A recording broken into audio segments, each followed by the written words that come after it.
What's going on, everybody? Matt here. Welcome back to the channel. Welcome back to one of the videos that we do every year, and we introduce a new mask for the year. This being October, Halloween, I wanted to do something a little different, and I think honestly what we're going to do to kind of keep the Halloween theme going is start doing new masks every year on the same date. So yeah, we'll just jump right into all the faces. So as usual, we do go ahead and we go through all of the lineup of the masks from year to year that I've worn, and sort of my personal masks or whatever. Basically just a mask to give the brand a face, to kind of go with, like, I guess, the character that I portray. So yeah, so we're just going to jump straight into the first one, as being just a 1986 Caesar. It was white, it started out white, but I just drew some designs on here just to kind of get more of like a black metal theme to it. Redid the straps to be double layered with these nice plastic pieces here to hold the rivets on, because the original elastic string broke very quickly due to how much I was wearing this. I painted the inside purple. Yeah, cut the mouth out, made it a little bit bigger than most 86s are. I've got the stitching, there's elastic stitching in the mouth, and yeah, it's kind of hard to see, but inside the chin there's several pieces of electrical tape, because this mask actually has a giant crack from the base of it to almost the mouth. So the electrical tape holds it together and kept me from cutting myself and things while I was wearing this mask. So as you can see, the elastic's pretty gone.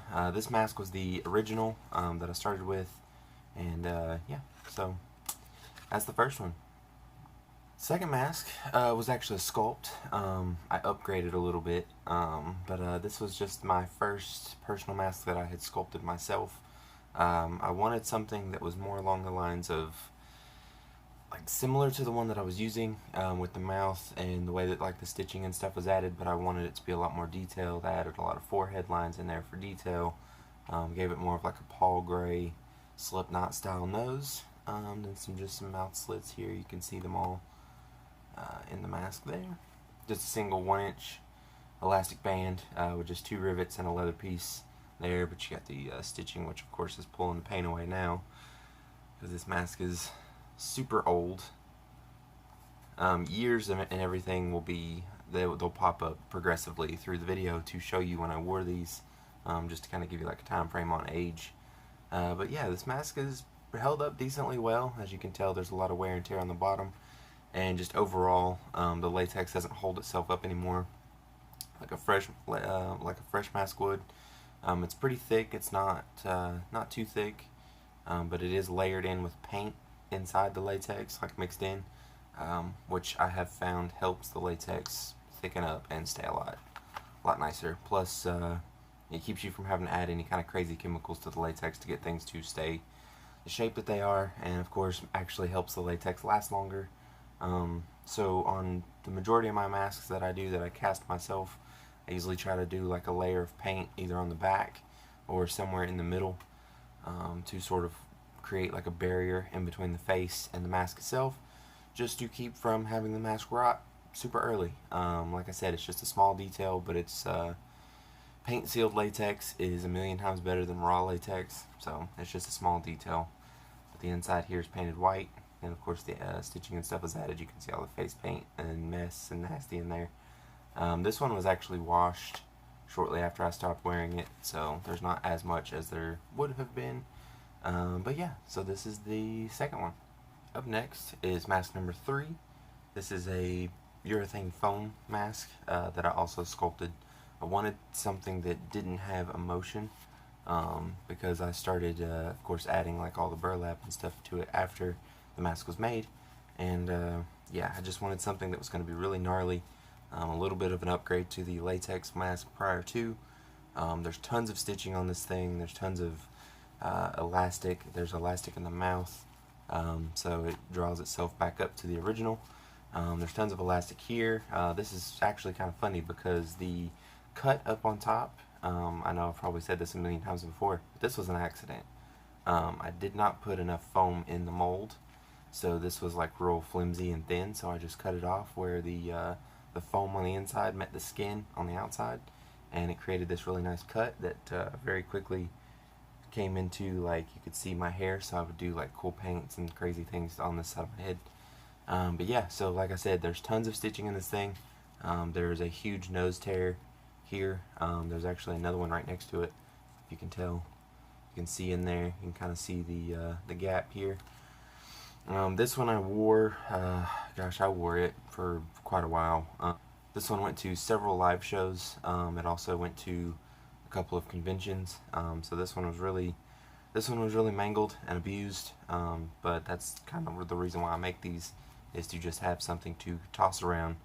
You know, if it gets beat up, rips, tears, rots, doesn't matter. This isn't, you know, like a prized piece. But it does have tons of character as far as, you know, what it's seen and everything. Got my IA stamped into the bottom of the mold. But yes, this was the first, I guess, time that I was really about painting my masks. Like afterwards, this face paint and stuff that's on it, it's actually really sticky because it's been on there for so long. But yeah, so this is just a product of what was to come, basically. So yeah, I don't really know if there's anything else to say. It's a big mess. You can see all the stitching in there. The buckle has been replaced. I actually robbed the 1 inch that was on it for another mask. And yeah, so had a couple of tears coming in here where the straps were. So I have it heavily reinforced with twine that I used to wrap dreads, and of course this one wasn't as bad, so I just put some leather on the outside and stitched it with some white thread. Yeah, so, and this one was urethane black, so you can't really tell exactly how gross it is, but do know that these were full, like, 1.5 inch pads whenever I first put them on, and yeah, that's the thickness of them now. So I wore this for a little while. But yeah, on to the next one. This mask was a rebuilding process for me. This was a mask during a time that it was very, I don't know, just the kind of the thought process behind everything that was going on, and the thought process behind, you know, what I was doing was just, it was kind of in the dark. So this was made to kind of bring me back to the way things were. I guess that would be the easiest way to do it. This is just a jester that like the self-titled, like the Jim Root style, that is covered in burlap completely, J style, with the zipper in the mouth, just like it would be. The chin was very heavily cut off and stitched up and underneath itself to kind of give me more of like a sinister chin. And then of course the entire mask was like the hat of the jester was sort of dremeled back, and then I filled it in with latex and then created the old school Jim style. Of course the buckles have been removed. There's white face paint stuff all over this thing. But this was the big mask whenever I started painting my masks completely. This was a full black mask, which very quickly then turned into white face paint, red face paint, pretty much any kind of face paint that I wanted and just felt like putting on there, I would. It's actually shedding its color, and the burlap and stuff is just completely gone. The only real thing keeping it on is I stitched around where like the eye designs of the jester are, and then of course the leather holding it in there. But yeah, this mask is just, I mean, that's how it sits without having any sort of support. This was a mask that I wore. I would constantly be wearing this thing. I don't know if I ever shot any videos in this. I'm almost 100% positive I did not. But I definitely wish that I would have. But it ran its course. I don't know if you guys can see this really well. The fact that my hands are now completely just destroyed from handling this thing for like 15 or 20 seconds. Yeah, so there's not much to say about this other than just the fact that I wore this during a rebuilding process, of just like mentality towards what I was doing, and sort of bringing myself back to life. So this one I cherish quite a bit. It definitely, it reminds me of everything that happened, even though it was, as this mask shows, even though how brutal it was, and just how crazy, and like, I don't even know, just any word that you could describe catastrophic, you know, just sad, depressed, just a big ball of emotion is what this replicates. This is me sort of coming back into my own and building back everything that I was pretty eager to let go not too long ago. So yeah, this is a very special piece. These will all be mounted up here on the shelf, just so you guys know. That's why this whole area right here is bare. That's why this whole area right here is bare, because that's where all these go. So for the time being, they're here, but eventually they will all be put up here, including the next one that I'm doing. And then in a year's time, that's where the other one will go. And all of my Slipknot masks will be set to another shelf. I just want to have a dedicated shelf for these, because each one tells a story. The story may not be as impressive for each one, but as far as like this one goes, and even the next one goes, it's definitely a pretty big deal. At least for me. It may not seem like a big deal to most, but for me, it's definitely, this makes me happy to see that I kept going. So, next one. So this one is the one that set off everything for me. It really helped me get back from the one previous to.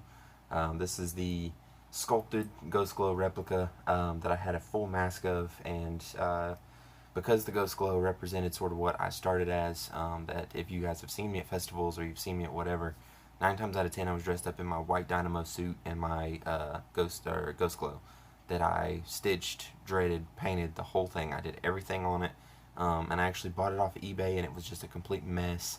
It had been butchered, the eyes had been just gouged out, the top patch was missing, he didn't have that at all, and he had cut, like, instead of just cutting a slit up the back of the mask, he actually cut like a section out of the back. So I had to rebuild that mask from the ground up to help replicate what that mask should have been. And at the time, I had no idea what I was doing.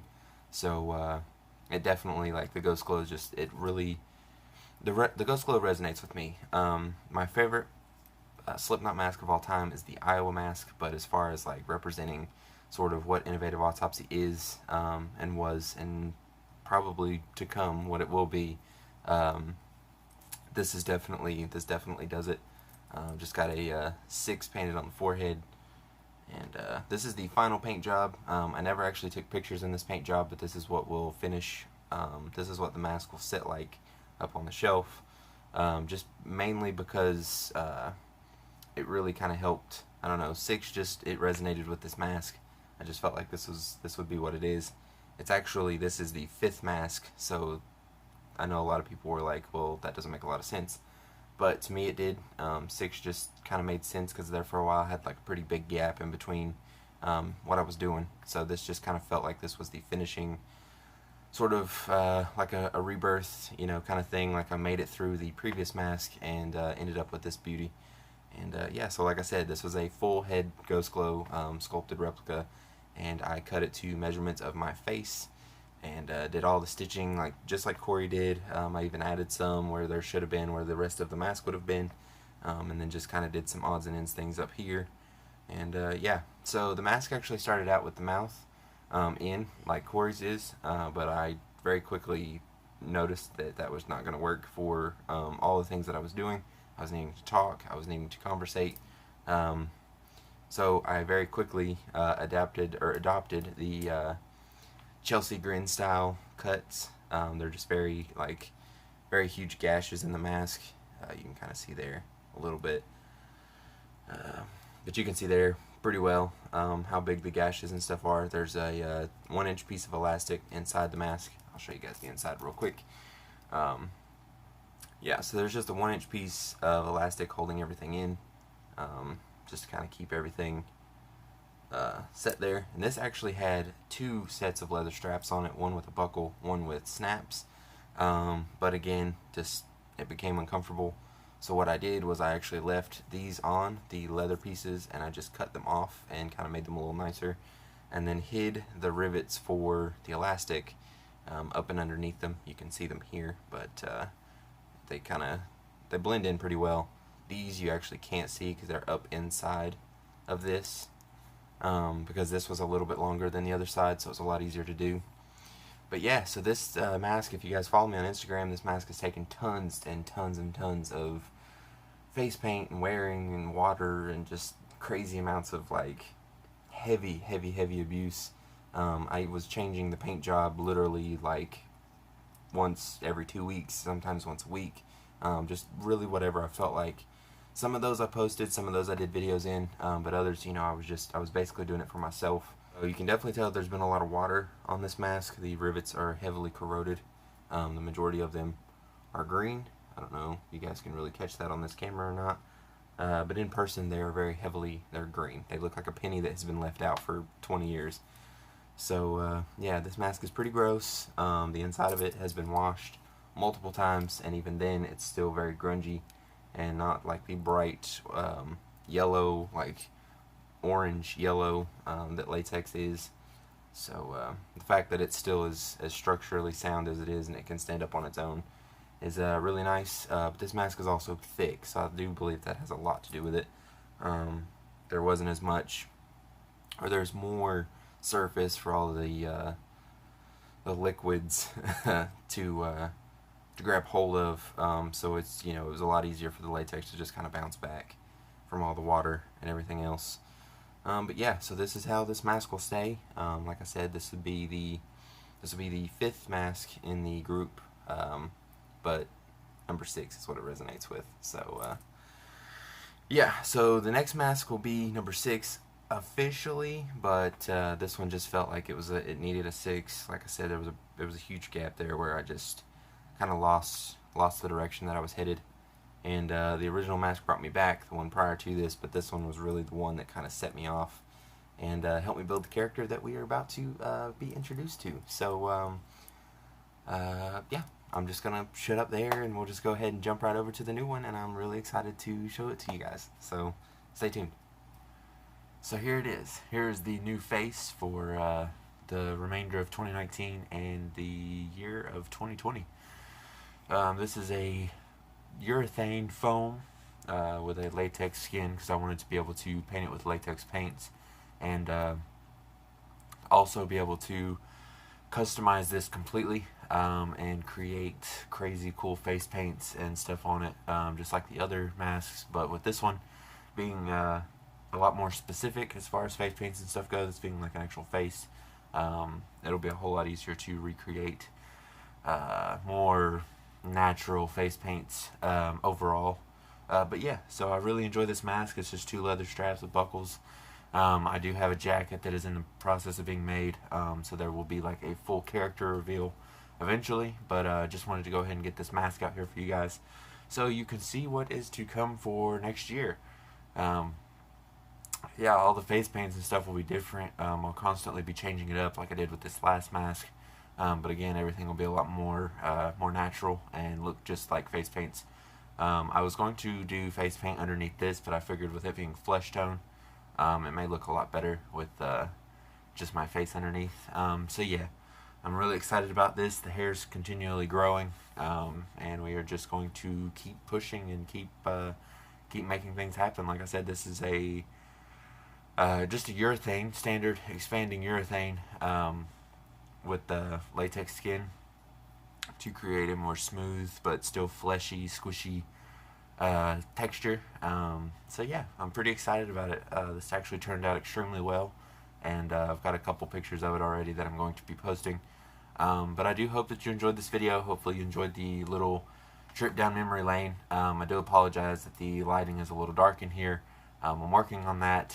This will actually be probably one of the last videos that I do with my current setup, and everything else from here on out will be completely redone. I now have a nice editing software on my computer, and I have a camera with a tripod that I will be recording everything on. So yeah, look forward to a new intro, new outro, better shot videos. I'll be able to upgrade all the visuals to 1080. So yeah, everything from here on out will be upgraded. I guess at like the most, it would be January before you guys start seeing the new changes. But I'm hoping to go ahead and start running those out in the next couple weeks. I will do a little bit more in-depth video on this mask and do like a whole outfit video and kind of change things up a little bit. And yeah, so like I said, hopefully you guys enjoyed. The mask was just riveted in with Chicago screws on both sides. That way, if I ever want to change the straps out, I can. I have that opportunity to do so. And yeah, this has been awesome for me to kind of rebuild and come back to what I'm used to. And I'm really happy that all of you are here for the journey, and the channel and the pages both continue to grow. As always, links to everything will be down in the description.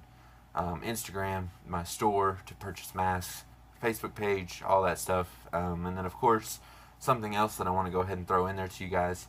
The previous mask to this one, this mask here, I am getting the mother mold to, so I will have a few of these for sale very soon. Hopefully within like the next month, I guess. I'm going to get the mother mold and get a bunch of them cast, but I will probably have everything limited to at least 10, unless there's just some crazy designs that people come up with to kind of, you know, create their own look. But yeah, 10 will probably be the number that I stop at. They'll all be numbered, and every single one of them that will be custom. There will not be, I will not do any that are the same. Everything will be 100% custom. That's kind of the rule to this. I wasn't going to offer these at all, but I talked with the guy that helped me set this up, and he told me that I could have the mold and pretty much do with it whatever I wanted to. So that's what I'm going to do, is just make copies, all one. There will never be another replicated copy. If you want a face paint style that I had, I will do that, but that is the only like second version that I will do. Yeah, so I want to keep these really different. I want to keep them all on their own and kind of create individual looks per one. That way I can do like a big collage of all 10 of them. And yeah, so look forward to that. Like I said, links to my store will be down in the description below, so whenever those go live, I will post about it in my story on Instagram, but the listing will be up on my store pretty much the second that these go live. And like I said, I'll make a post and let you all know. That way, whoever is wanting one or has wanted one for, you know, however long, whatever, you'll be able to get your hands on one. But yeah, once 10 are sold, that's it. That's all I'm doing. And the mother mold will be mine forever. And yeah, so like I said, if you guys enjoyed the video, thank you so much for watching, and we'll see you in the next one.